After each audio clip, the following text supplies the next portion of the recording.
A few weeks ago, on a typical Thursday morning, I found myself in the middle of our busy routine, getting our two kids ready for school. At 7:30, the chaos was briefly interrupted by the loud ringing of the phone. I became curious, wondering who could be calling at such an early hour. The caller ID showed an unfamiliar code, which piqued my interest even more. "Hello?" I answered cautiously, holding the phone to my ear. To my surprise, it was Claire, my wife, on the other end of the line. I couldn't help but wonder why she was calling when we had just spoken the night before. Claire works for a small marketing firm, and her call immediately grabbed my attention. I take care of our children and work from home, while she's always on the move, working at a printing company in the center of our town. Despite our different schedules, it worked well for us, and we managed to make a decent living. We live in a cozy suburban house with 4 bedrooms and a swimming pool, and we're fortunate to have a wide circle of friends. However, Claire told me that the previous night, when she went to the hotel lobby to get a newspaper, her purse was stolen. "Please cancel our credit cards immediately and request new ones urgently. I've already informed Joy, my boss, about this, and she'll arrange for new American Express Company cards to be sent to me overnight so I can have them before I leave tomorrow. She's also going to transfer some money to help me through this," my wife said, sounding worried. "You're usually very cautious with your belongings. Can you clarify what occurred?" Regrettably, I was a bit absent-minded and left my purse at the cashier's counter while I went to grab some more reading material. When I returned, it was nowhere to be found. The cashier mentioned she was occupied with another customer and didn't notice anything unusual. My driver's license was in there too, but the hotel dispatched staff to check the nearby dumpsters. I hope they locate it. Otherwise, I might have to rely on a taxi for today's meeting. "Don't worry, I'll handle the credit cards promptly. I apologize for my oversight, dear. Hopefully, apart from about $200 in my wallet, we won't face any additional expenses. We can replace the other cards gradually. Fortunately, most of my makeup is still in the room, so I'll be prepared for the morning presentation. How are the kids? I miss the times when we were all together. Let me recount what occurred around 6 weeks ago." Thankfully, I successfully canceled the credit cards before any unauthorized charges were made. However, the wallet containing my driver's license and other non-credit card items had yet to be recovered. So, I pushed that concern aside. Life continued as usual, but I have something important to share. Today, I came across a statement from Claire's Fidelity account, where she manages a separate investment fund from the inheritance she received after her parents' tragic accident a few years ago. I've always respected her privacy concerning this account, but while searching for our home insurance policy, I stumbled upon a folder containing monthly statements from her personal account. I recalled that the inheritance amounted to around $350,000 following her parents' passing, and I couldn't help but wonder how much it had grown. To my pleasant surprise, it had expanded to over $400,000. While going through the statement, I noticed a withdrawal of $3,000 from the money market account about 6 weeks ago. My curiosity was piqued regarding how she had utilized that money, so I decided to delve deeper into her money market account. To my astonishment, I discovered that she had written a substantial check to a local jewelry store just a couple of days after losing her purse in the same city. I couldn't help but wonder what she had purchased at that jewelry store. She hadn't mentioned buying anything for me, and I hadn't heard her discuss acquiring jewelry for anyone else.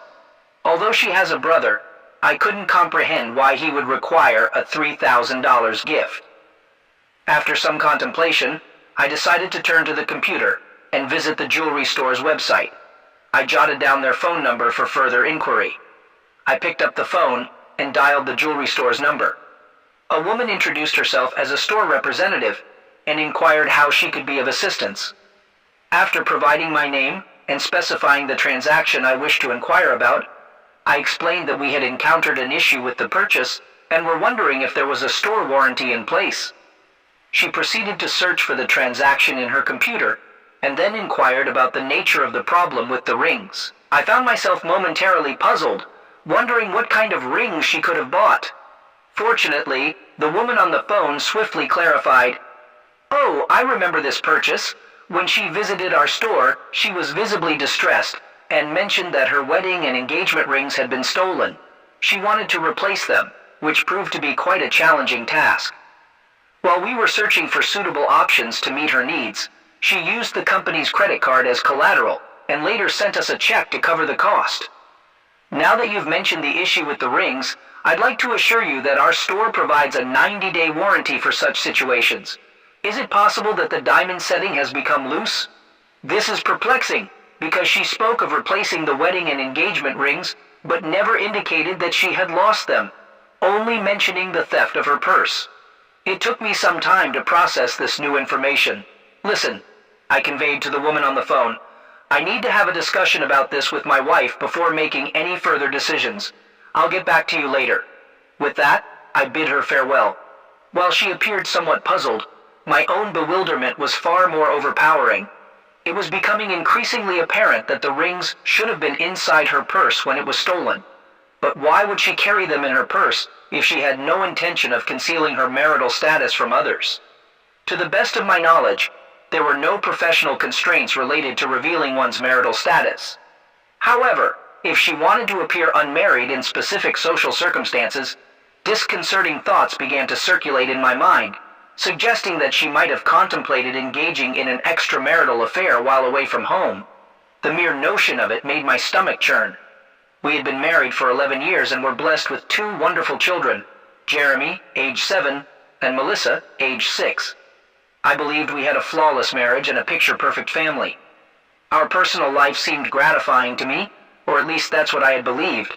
She traveled once a month, staying for 2 or 3 nights in distant cities.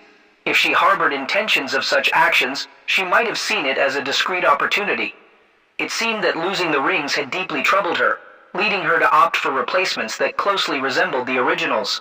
I had purchased those rings with my modest earnings, so they were not extravagant, and crafting a near replica wasn't too costly. She could have reported the loss to the insurance company, but I probably would have found out.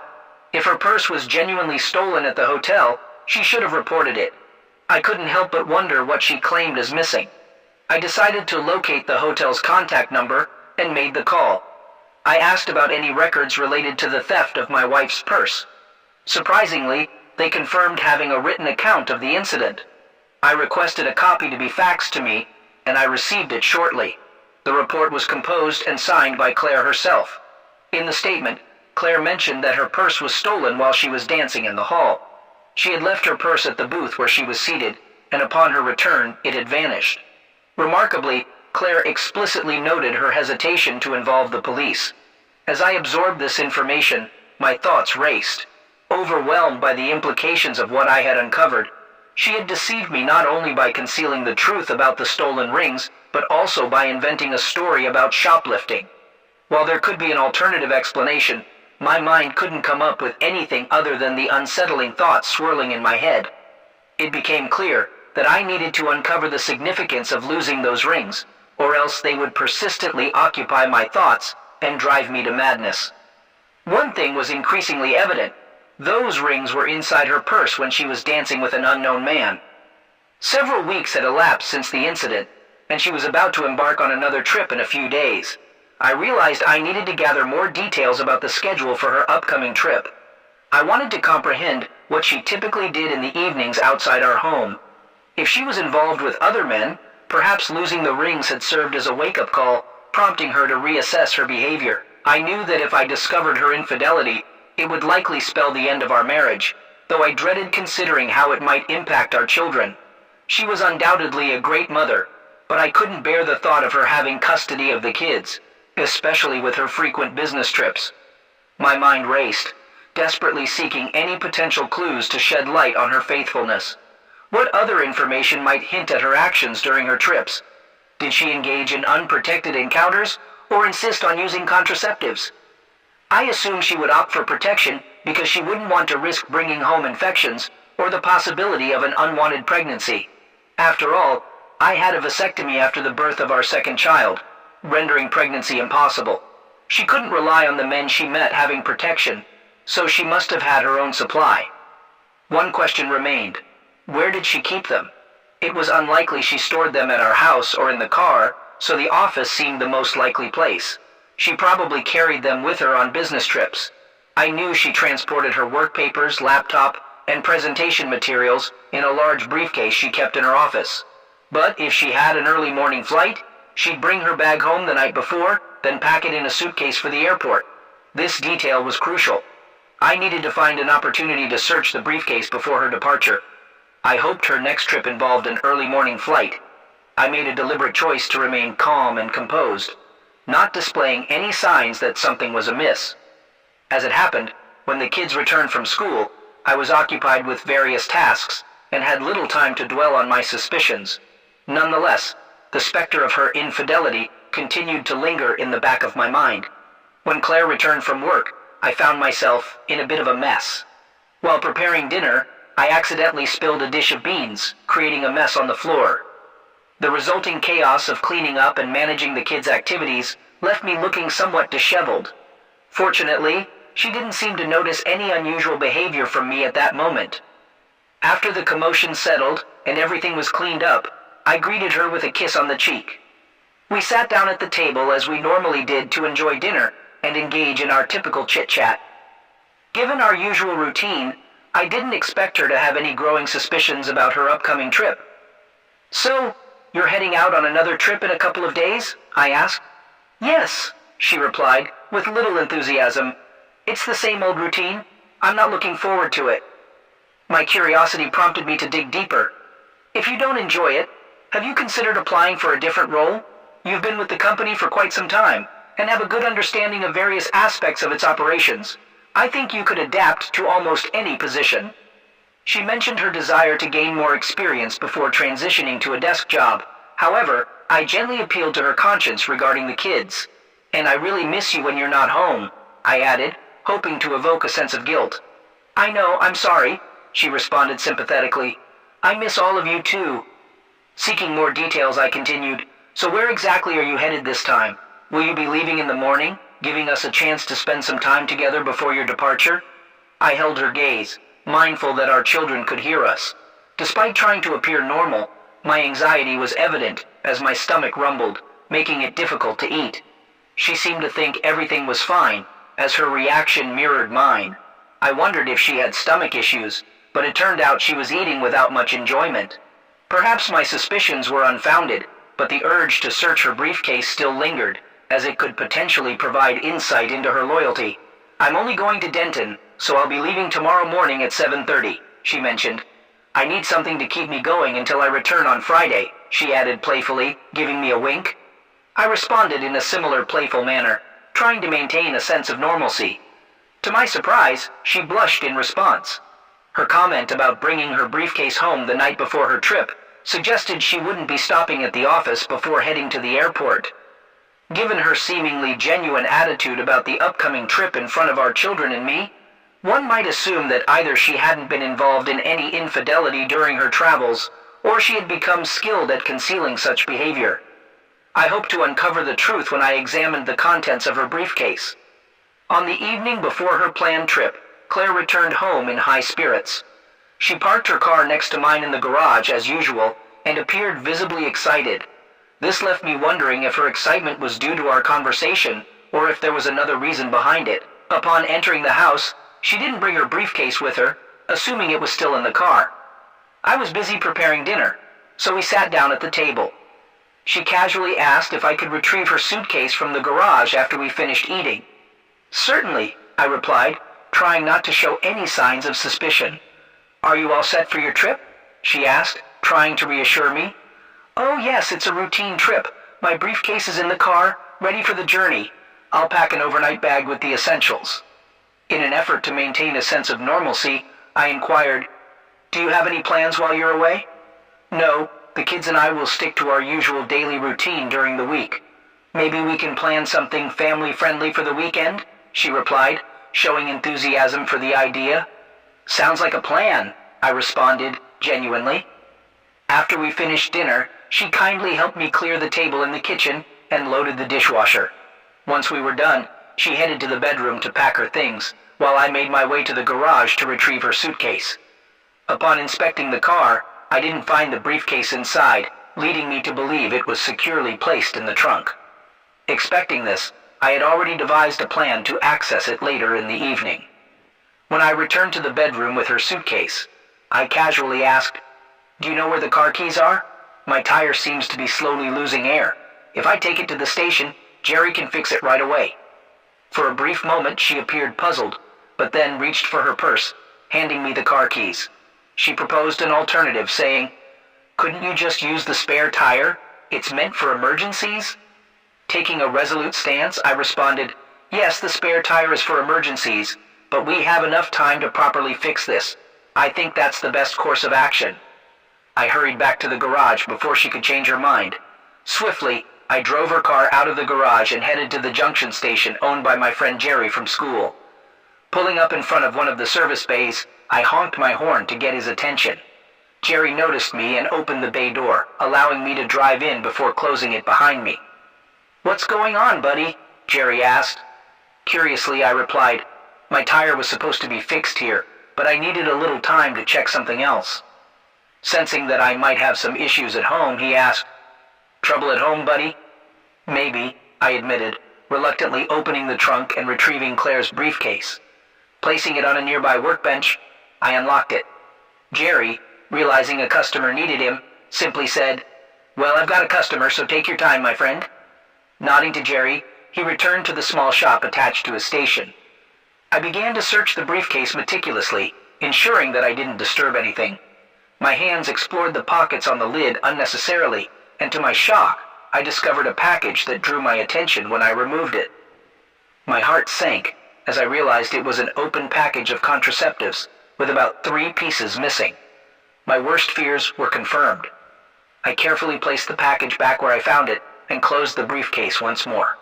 I stashed it in the trunk and secured it just as Jerry returned. "Did you find what you were looking for? What's going on?" he asked with evident curiosity. "I'm afraid so," I replied, my voice tinged with a mix of disappointment and sadness. "Mind if I stay here a bit longer? Perhaps you could check the tire pressure while I pretend to have resolved the issue." Jerry gave me a curious look, but complied without saying a word. He truly was a loyal friend. While he attended to the tire pressure, I drove out of the bay and pulled up at a gas station.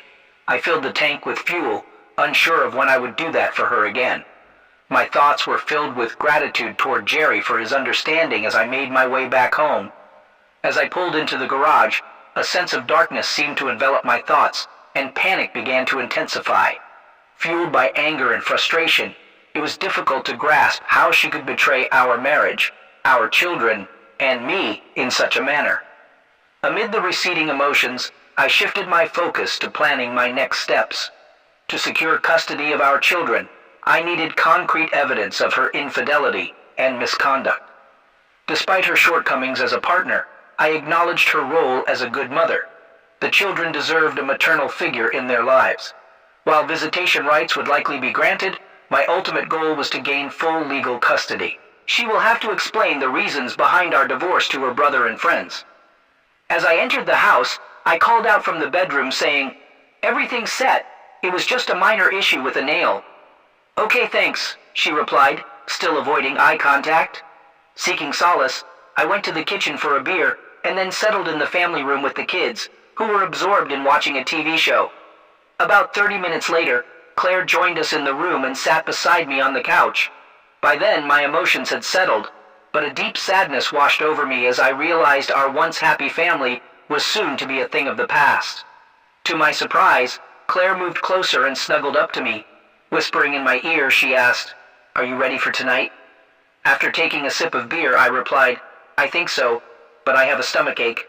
Claire sympathetically responded, "Oh, that's too bad, honey." Holding on to me, Claire softly said, "I love you," and I instinctively put my arm around her shoulders, grappling with mixed feelings. Despite her betrayal, there was still a hint of affection from her. I couldn't help but wonder why she did it. Was it for excitement or a need for more connection than I could provide? I might never fully understand, but what was clear was the damage to my trust in her. We put the kids to bed together, and as she kissed our little angels goodnight, I couldn't help but look at her, knowing that by morning she would be gone. Their young minds were already accustomed to her frequent travels, so their unease was minimal. That night, we made love, but it lacked the usual passion. Sensing my distress, Claire asked anxiously, "Is your stomach still bothering you, dear?" I nodded and replied, "Yes, but I can handle it." Desperately hoping she would choose our love and marriage over the upcoming trip, I asked, "Do you really need to go on this trip?" Deep down, I wished it were all just a nightmare that would vanish. She sighed and replied apologetically, "I'm sorry, honey, but this trip is necessary. I'll do my best to wrap things up and return home as soon as I can. I'm really looking forward to the weekend with all of you." With a heavy heart, I sighed and said, "Okay, honey, it's time to get some sleep. You have to get up early for your flight. I'll take a quick shower now so I won't have to worry about it in the morning." "Okay," I replied. While she stepped into the shower, an impulse led me to inspect her suitcase to see what she had packed. Though the clothes on top seemed businesslike, I was surprised to find, upon closer examination, a selection of her most seductive lingerie and a small black cocktail dress in which she always looked irresistible. Respecting her personal space, I carefully returned everything to its place, closed the suitcase, and went back to bed. I couldn't sleep that night, and when I heard Claire stirring around 5 in the morning, I remained in bed, choosing not to bid her farewell. As was our custom, I felt a mix of weariness and sadness. Bending down to give me a kiss on the cheek before leaving, she inquired, "Still not feeling well, honey?" I simply nodded, struggling to express the turmoil within me. With the sound of the garage door closing, I finally got out of bed and made my way to the shower. I knew the day ahead would be filled with challenges. After seeing the kids off to school and having breakfast, I turned to the phone book to search for a private detective services in the yellow pages. My main criteria were to locate an agency with a nationwide presence, preferably in the city Claire was heading to. I reached out to several agencies and eventually found one with a branch in her destination area. I set up a meeting with them for the same morning, hoping they could provide the necessary information. Next on my agenda was finding a divorce attorney. A friend had recommended a specific lawyer, so I found his contact details and gave him a call. I arranged an appointment for the afternoon, hoping this lawyer could guide me through the challenging process we were about to face. When I arrived at the private investigator's office, I discussed my concerns and arranged for Claire to be surveilled on the evenings she was away. I provided them with a photo of Claire and details of her travel route to aid in their identification. They assured me they would gather photos and compile a report on her activities as soon as her business day concluded. To ensure seamless communication, they agreed to send information via email to their Denton office and promised to provide a comprehensive report by Monday morning. Satisfied with their commitment, I made a substantial upfront payment. As a prepayment for their services, they informed me they might not be able to capture photographs, but they would strive to provide as many incriminating photos as possible. I agreed that it would suffice. My afternoon meeting with the lawyer proceeded as anticipated. He explained that in our state, divorce follows a no-fault principle, meaning there's no need to assign blame. However, given that I am the primary caregiver for our children, it's likely I will be granted custody. It was crucial for me to understand that Claire would receive substantial visitation rights for our children. Furthermore, our property would be divided equally, with both sides getting an even split of 50%. Alimony wouldn't be necessary due to our similar incomes, but since I would have custody of the children, Claire would be obligated to pay alimony. As for the inheritance she obtained, it held no significance to me, and she needed to retain it for herself. My top priority was the well-being of our children. I instructed the lawyer to prepare the necessary documents to be delivered to Claire on Monday. Citing irreconcilable differences, I also asked her to agree to vacate our house immediately upon our divorce. The lawyer confirmed that, as the children's guardian, I had the authority to make this request. It was decided that once the children reached 18, we would sell the house, and the proceeds would be divided between us. Leaving the lawyer's office, I felt a sense of contentment, realizing that life would move forward for me and the children, while Claire would have to face the consequences of her betrayal.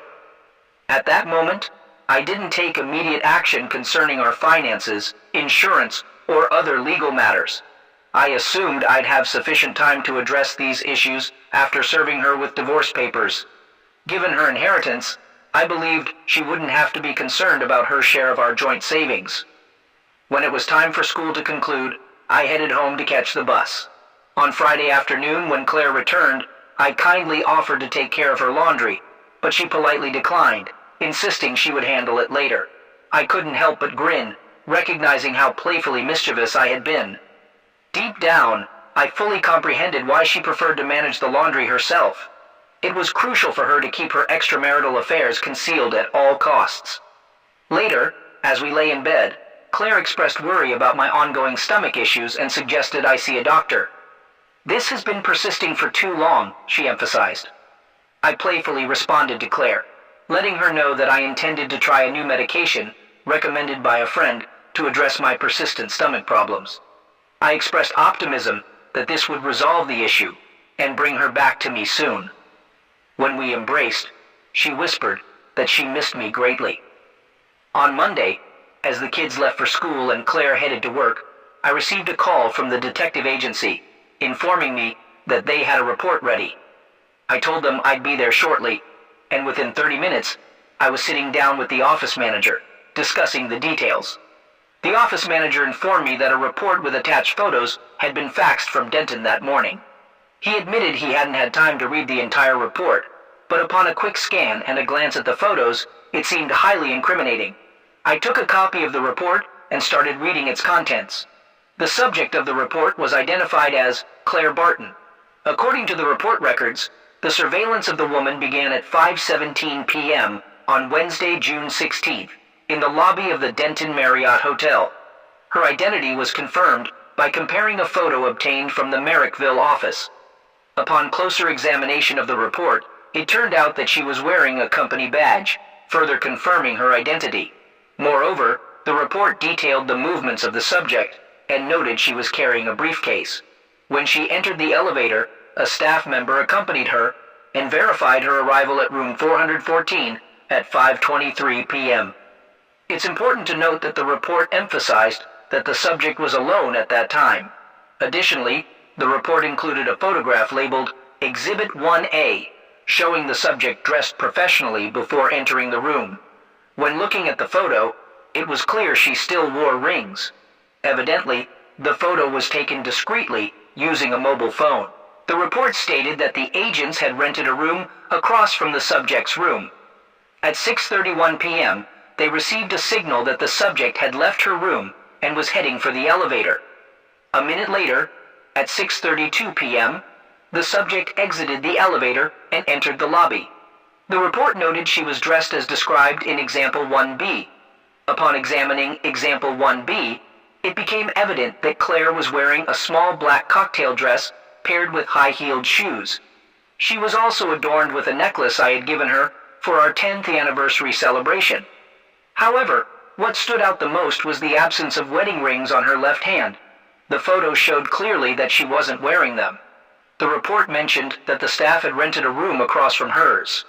A minute later, at 6:32 p.m., the subject exited the elevator and entered the lobby. The report noted she was dressed as described in Example 1B. Upon examining Example 1B, it was clear that Claire was wearing a small black cocktail dress paired with high-heeled shoes. She was also adorned with a necklace I had given her for our 10th anniversary celebration. However, what stood out the most was the absence of wedding rings on her left hand. The photo clearly showed she wasn't wearing them.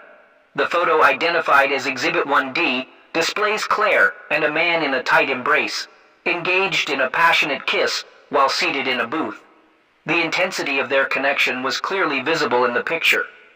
At 8:51 p.m., the report noted that both individuals left the restaurant. They then took the elevator and ascended to Claire's floor. Another photo, labeled Exhibit 1E, captures the moment when Claire and the man entered her room, specifically room 414. In this image, Claire appears slightly intoxicated, but undeniably pleased with the evening's events. At 11:13 p.m., the man exited Claire's room and left the building. The report included the license plate number of a car registered to Alexander B. Tate, residing at 1424 Azalea Drive in Denton. Notably, Alexander B. Tate was married and had 2 young children. As I delved further into the report's details, it became evident that Claire repeated her actions the following night with another man. The report bore the signature of an investigator from Denton. This revelation filled me with deep anxiety and resentment. It became clear that my wife was leading a promiscuous life while she was away from home. I couldn't come to terms with her actions, it was a betrayal that exceeded my worst expectations. Even the fact that Claire had lost her wedding rings didn't stop her from being careless. After settling the bill with the private detective, I thanked them and left. I made sure to take 2 additional copies of the report, which were recorded on a CD, to keep them safe. Once I got back home, I wasted no time and immediately called my divorce attorney. I asked about the status of the divorce papers, and the attorney confirmed they were ready for filing. Without hesitation, I instructed them to initiate the filing process and specifically requested that the papers be served to her publicly at her workplace the following day. The attorney assured me that this could be done smoothly and asked for her workplace address, which I promptly provided. My intentions were clear. I aimed to humiliate her during the legal proceedings. Handing her the divorce papers at her workplace not only satisfied my desire for revenge, but also served as a form of justice for her actions. That night, there was no love between us. Claire seemed to sense that something was wrong, perhaps suspecting that I had discovered something unsettling. Though she didn't directly voice her concerns, she expressed hope for my quick recovery. Interestingly, she also appeared somewhat reserved, but I chose not to comment on it and simply ignored it. The next morning, I woke up early after a night of little sleep. I immersed myself in work on the computer until I heard the children waking up, and then I went to the kitchen to prepare breakfast. After the meal, I said goodbye to Claire. When she left for work, she approached me for a hug and a kiss, but I responded with a half-playful embrace, encouraging her to leave quickly. At that moment, I sensed she might have had an inkling of what awaited her. As I closed the door behind her, tears welled up in her eyes, and she whispered, "I love you." After her departure, profound sadness washed over me, and I felt an urge to release my tears. Yet, I quickly composed myself as the children required my attention, and I needed to prepare them for the school bus. Around 10:45 a.m., the phone rang, disrupting our morning routine, displaying Claire's workplace on the caller ID. I answered the call without uttering a word, and there was a brief pause as the caller realized I wasn't inclined to engage in conversation. In a trembling voice and a whisper, Claire said, "I'm sorry." Shortly after, the line fell silent, and I remained silent as well. Claire didn't return home that night, and I wondered if she continued her deceitful game, seemingly indifferent to her husband. While I recognized my anger was justified, I also considered that I might have been overly harsh on her. The children, disheartened by their mother's absence, wondered where she was. To uplift their spirits, I invited them to have dinner at a McDonald's cafe. By the time we returned home after dinner, the kids were exhausted and went straight to bed. The next morning, Claire called with a request. "Honey, can I come home and pack my things? Can we talk?" Initially, a sense of guilt welled up within me, but it quickly dissipated. I replied calmly, "Why don't you come between 9 and noon?" As I continued, "Then the kids and I won't be here." Regarding our conversation, I made it clear that I'd speak with her one-on-one in my lawyer's office, only after she signed, notarized, and returned the divorce documents. "Then I'll listen to whatever you have to say." There was a sob on the line before Claire answered, "Good." Shortly after, the phone fell silent again. She signed the divorce papers, and 6 months later, our marriage officially came to an end. It turned out that she became pregnant during the affair. Unfortunately, when she attempted to conceal it from her last lover, contraception failed, considering it was near the childbearing age. Even if I hadn't found out about her infidelity through the lost rings, the truth would probably have come out eventually. There were rumors that she had started dating again. If she ever gets close to getting married again, I've thought about honestly warning her future spouse about her unfaithfulness. It seems unnecessary for her to deceive and hurt another person. We had a meeting, and during our conversation in my lawyer's office, I shared my thoughts with her. She pleaded with me to reconsider the divorce decision. She talked about how difficult it was for her not to have unrestricted access to our children. However, I explained that I couldn't trust her anymore. Then she mentioned that she had seen a psychologist who diagnosed her with nymphomania. She assured me that her impulses were now under control. Despite her explanations, I told her that it wasn't enough for me. Even if she claimed to have her urges in check, the fact that she hadn't sought help earlier indicated a lack of proactive effort on her part. If she had addressed her cravings from the beginning, she might not have found herself in the current situation. When I left the lawyer's office, she continued to cry. Having recently reconnected with a school friend who keeps me updated, I learned that he works at a nightclub. He mentioned seeing my ex-wife at the club where he works on several weekend nights. She frequents the club with different men and behaves provocatively. I was deeply hurt that my children have such an irresponsible mother. Perhaps my ex-wife never recovered from nymphomania.